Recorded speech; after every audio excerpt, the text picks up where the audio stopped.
Hi friends, welcome back to my channel. இன்னைக்கு நம்ம கல்யாண வீட்டு கோஸ் வந்து எப்படி செய்யறதுன்னு பார்க்கலாம். ஸோ கல்யாண வீட்டில் பார்த்தீங்கன்னா கோஸ் ரொம்ப சூப்பராக இருக்கும். ஸோ அந்த பொரியல் வந்து எப்படி செய்கிறதுன்ற ரெசிபி தான் நான் இன்றைக்கி கொண்டு வந்திருக்கேன்.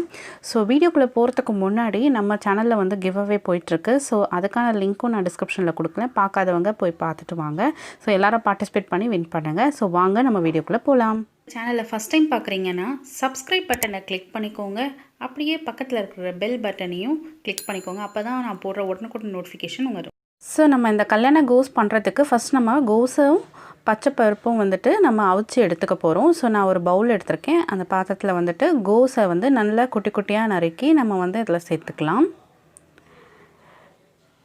ஸோ நம்ம வந்துட்டு ஒரு கைப்பிடி அளவுக்கு கோஸ் வந்து எடுக்கிறோம் அப்படின்னா நம்ம வந்து அதுக்கு ஒரு 2 டேபிள் ஸ்பூன் அளவுக்கு நம்ம வந்துட்டு பச்சைப்பருப்பு எடுத்துக்கணும். ஸோ அதுதான் வந்து அதோட ரேஷியோ. ஸோ நான் வந்துட்டு ஒரு ஃபுல் கோஸ் வந்துட்டு நான் வந்துட்டு எடுத்திருக்கேன். ஸோ அதுக்கு வந்து ஒரு 3லேருந்து 4 டேபிள் ஸ்பூன் அளவுக்கு வந்துட்டு பச்சைப்பருப்பு வந்து எடுத்திருக்கேன்.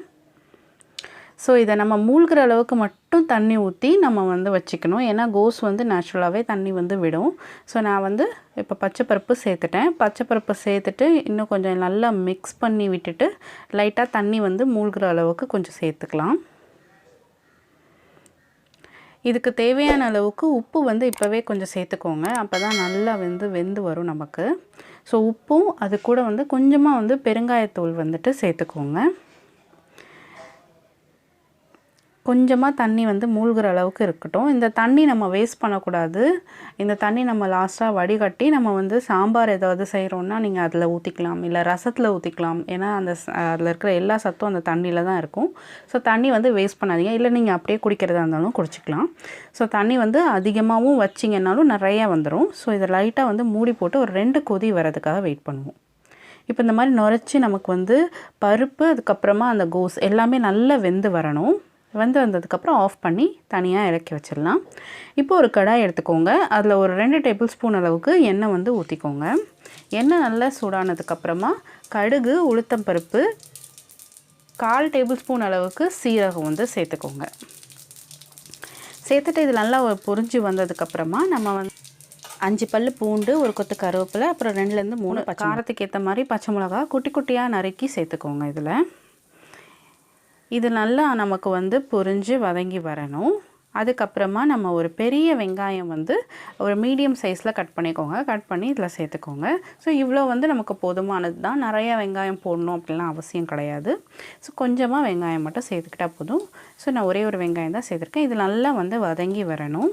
ஸோ இது நல்லா வதங்கினதுக்கப்புறமா நம்ம வந்து 1/4 டேபிள் ஸ்பூன் அளவுக்கு வந்து மஞ்சத்தூள் வந்து சேர்த்துக்கலாம். ஸோ இது ஆப்ஷனல் தான். இது வேண்டான்னா அப்படியே விட்டுடலாம். ஏன்னா நம்ம கல்யாண கோஸ் பார்த்திங்கன்னா ரொம்ப எல்லோயிஷாக இருக்காது, ஒயிட்டாக தான் இருக்கும். ஸோ அது வேணும்னா எடுத்துக்கலாம். நான் வந்து எப்போவுமே கொஞ்சம் மஞ்சத்தூள் சேர்த்துக்கிட்டா தான் எனக்கு எந்த ஒரு டிஷ்க்கும் ஒரு ஃபினிஷிங் இருக்கும். ஸோ அதனால தான் இது ஆப்ஷனல் தான். சேர்த்துக்கணுன்னு சேர்த்துக்கலாம், இல்லைன்னா வேண்டாம்.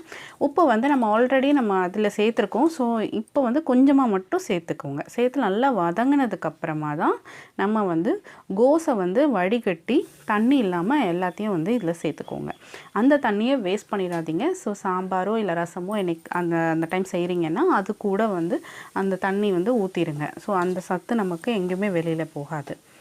ஸோ இப்போ எல்லாத்தையும் நல்லா ஒரு வாட்டி மிக்ஸ் பண்ணி விட்டுருங்க. நமக்கு சூப்பராக வந்து பாருங்கள், எவ்வளோ ஒரு ஃபுல் கோஸ் போட்டிருந்தேன், நல்லா அவிஞ்சு நமக்கு வந்து கம்மியாகிடுச்சு. சூப்பராக இருக்குது. ஸோ இந்த ஸ்டேஜில் வந்து நல்லா ஒரு வாட்டி மிக்ஸ் பண்ணதுக்கப்புறம் தேங்காய் பூ வந்து நம்ம சேர்த்துக்கலாம். ஸோ தேங்காய் வந்து நல்லா வந்து துருவி எடுத்துக்கோங்க. துருவி இதில் சேர்த்துக்கிட்டிங்கன்னா போதும். நான் இது சேர்த்துட்டு 1 நிமிஷம் மட்டும் லைட்டாக வதக்கிட்டு அப்புறம் ஆஃப் பண்ணி விட்டுட்டு தான் நீங்கள் வந்து கிளறி விடணும். ஏன்னா தேங்காய் சேர்த்துட்டா நம்ம ரொம்ப நேரம் விடக்கூடாது. ஸோ ஆஃப் பண்ணிவிட்டு நம்ம நல்லா வந்து கிளறி எடுத்துக்கோங்க. ஸோ அவ்வளோதான், நம்மளோட கல்யாண வீட்டு கோஸ் வந்து ரெடி ஆகிடுச்சு. இப்படி தான் செய்வாங்க. ரொம்ப டேஸ்ட்டாகவும் ரொம்ப சுவையாகவும் வந்தது. ஸோ இந்த மெத்தடே நீங்கள் ஃபாலோ பண்ணிங்கன்னா கண்டிப்பாக நீங்கள் வந்து கல்யாண வீட்டில் சாப்பிட்ற மாதிரியே இருக்கும். ஸோ இந்த வீடியோ உங்களுக்கு பிடிச்சிருந்தா லைக் அண்ட் ஷேர் பண்ணுங்கள். அண்ட் மறக்காமல் நம்ம சேனலை சப்ஸ்கிரைப் பண்ணிவிடுங்க. தேங்க்ஸ் ஃபார் வாட்சிங்.